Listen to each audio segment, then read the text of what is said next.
결국 민주당 그리고 국민참여당이 첨예하게 대립을 하게 되면 과연 시민주권의 스탠스는 어느 쪽으로 갈 것인지 궁금해하시는 분들도 좀 많아요.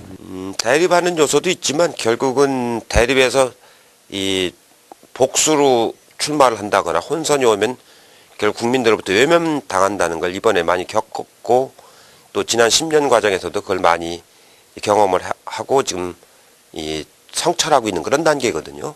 그래서 그런 것을 어느 정도 정치적으로 해낼 수 있느냐가 이제 그 진보 진영의 역량이라고 저는 봐져요. 그렇기 때문에 내 몫을 주장하는 것이 아니고 내가 어떻게 이 나라의 민생민주주의에 기여할 것인가 이런 기여하는 자세로 임하는 그런 덕목을 가지고 하면은 이 어느 정도 그 조정을 해낼 수 있으리라고 봅니다.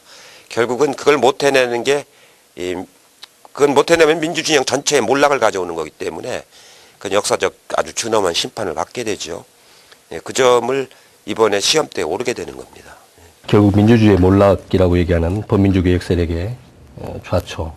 그런 상황이 되면 결국 이해찬 대표님이 이끄는 시민주권이 어느 한쪽에는 힘을 실어줘야 되는 그런 상황도 올 것 같은데. 어느 한쪽으로 힘을 실어주는 건 아니고요. 우리가 이제 지향하는 바가 이른바 그 노무현의 가치 공동체라는 그 입장으로 이제 시작하는 건데 결국은 지난 10년을 놓고 반성을 해보면은 지난 10년 동안에 각 분야들이 자기 역량을 확보하는 데는 급급했잖아요. 공동으로 저 거대한 수구 세력에 대응하는 자세는 아주 약했거든요.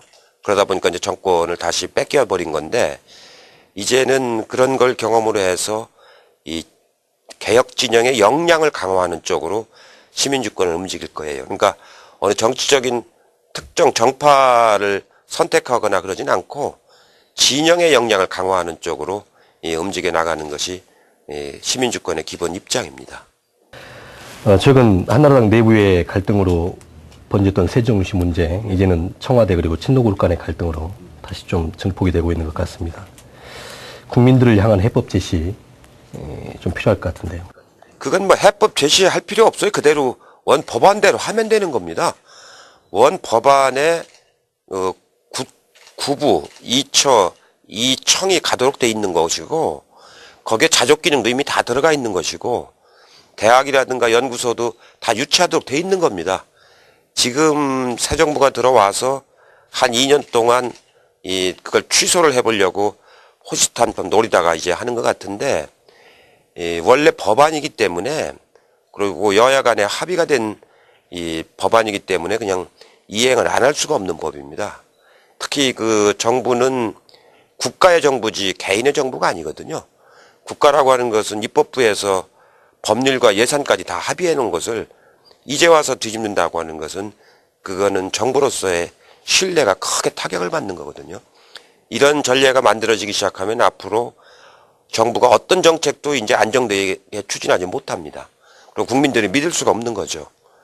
한번 생각해 보세요. 역지사지에서 그 연기에서 토지를 수용한 원주민들 있잖아요. 한 4천 가구에 15,000명 정도 되는데 그분들은 행정 중심 복합 도시가 온다고 하니까 그 저항하지 않고 다 자기 땅을 내주고 묘자리도 다 내준 건데 기업 도시가 온다면 그 사람들이 그렇게 하겠습니까? 그거는 토지를 수용 당한 사람 입장도 그렇고 정부의 신뢰 문제도 있고 원안대로 추진해야 되는 겁니다. 만약에 저게 원안대로 추진되지 않으면은 법을 바꿔야 되는데 국회에서 그 법이 바꿔지겠습니까? 제가 보기엔 못 바꿔요. 그러고 한나라당 내의 갈등이 아니고 국민과 정부 간의 신뢰가 깨지는 일이기 때문에 국회에서 저 법을 바꾸려면은 지금 한나라당 전원이 다 찬성해야 되는데 한나라당 의원들이 전원이 찬성할 수가 있나요? 자기가 법안에 이미 서명을 한 건데 그건 불가능한 일입니다. 그리고 예산도 원래 정부가 8조 2천억을 투입하기로 됐는데 그중에서 5조 5천억은 이미 투입이 됐습니다. 앞으로 2조 7천억만 더 투입되면 정부가 해야 할 일은 끝나는 일이거든요. 이제 와서 저걸 안 하게 되면은 5조 5천억을 투입했던 그 사업이 지연되면서 금융비용만 이자만 1년에 2천억 이상 발생하는 거거든요. 국가적으로 엄청난 재정의 손실을 가져오는 일입니다. 저거는 바꾼다고 지금 허우적거리는 것 같은데 그럴 수 있는 일이 아니에요.